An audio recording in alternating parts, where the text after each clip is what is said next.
1993, the hip-hop world gave us an abundance of classic albums from artists like Wu Tang Clan, A Tribe Called Quest, and Queen Latifah. Another group that made their mark that year was Digable Planets. While the trio wasn't the first group to blend jazz and rap, they were widely regarded as one of the best. They made everyone sit up and take notice from the moment their first single dropped. But then they went on to release only 2 albums in total before disbanding, leaving their fans to wonder what happened.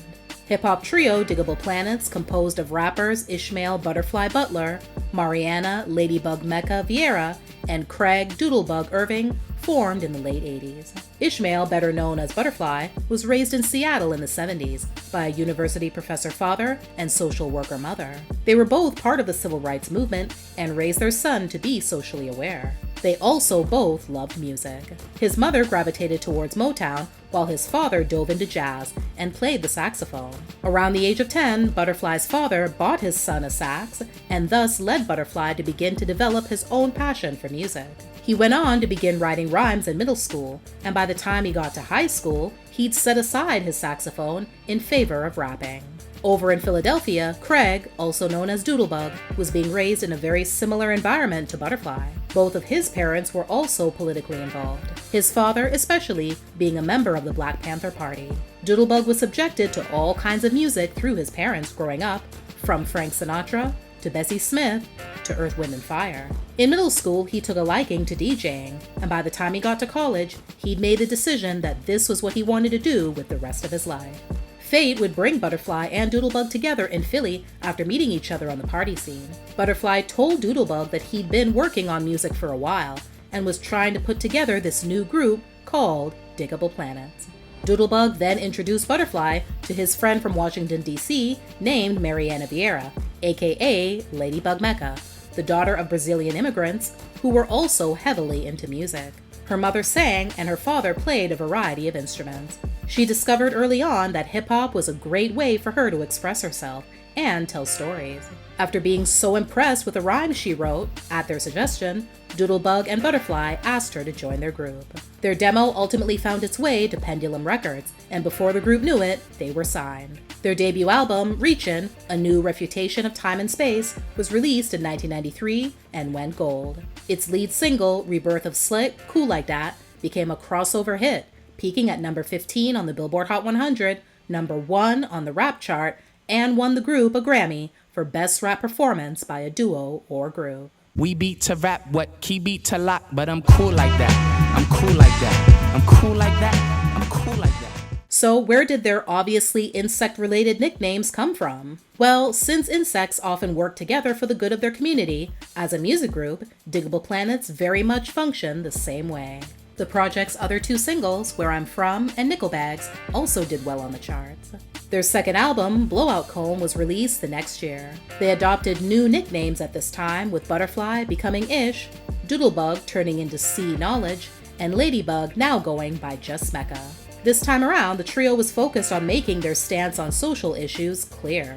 The result was a body of work that was darker than their debut, less hook-oriented, and more overtly political. Alas, it suffered from poor promotion and confused casual listeners while it was praised by critics. Not surprisingly, their label didn't like it. As usual, they wanted another Cool Like That, and the group wasn't having it. Things weren't too kosher between the members either. Then, after only 2 highly acclaimed and innovative albums, everything fell apart, and Digable Planets officially disbanded in early 1995, citing creative differences. What many didn't know was that behind the music, there were things going on that were slowly pulling the group apart. The record label looked to Butterfly as the unofficial leader, and the one they invested much of their energy into, so naturally that meant Doodlebug and Ladybug would have to fall to the wayside. The label even listed just Butterfly as a producer on their first album instead of the group as a whole. Then, when they tried it again on their second album, Butterfly made a point to have all the members credited.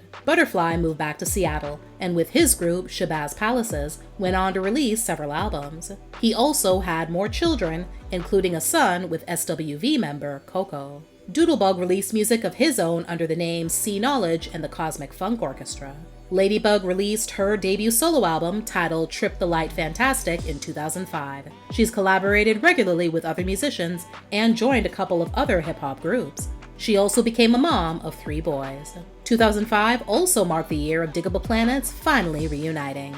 They embarked on a tour, which was followed by the release of a compilation album. Several more years would go by before anyone would see the group in action again. In 2016, they held another reunion tour, followed by the release of their live album the following year. Many years later, the members would chalk up the reason for their split as simply just no longer being on the same page and needing time apart, as all 3 of them would explain to Yahoo Entertainment in 2023. It's really vibes, man. And I think cats just had different ideas and different desires. It was never funky, really. But at a certain point in time, even though in our hearts, we wanted to keep going as individuals, there's some aspects of it that are only for us to really grapple with and try to understand, which we still are to this day.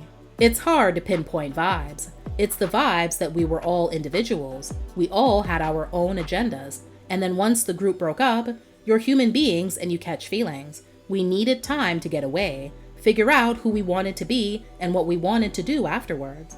There were personal and professional issues that we had to shoulder. We were also really young, and things happened and the course changed. When asked if the group would ever put out another album, they say that they talk about it all the time, and it's very possible. Digable Planets celebrates the 30th anniversary of their debut album Reachin' in 2023, and are currently on their anniversary tour as of the making of this video. A pioneering act that continues to have a major influence 3 decades later, Digable Planets have, no doubt, left an indelible mark in the world of music, and in the hearts of their fans worldwide.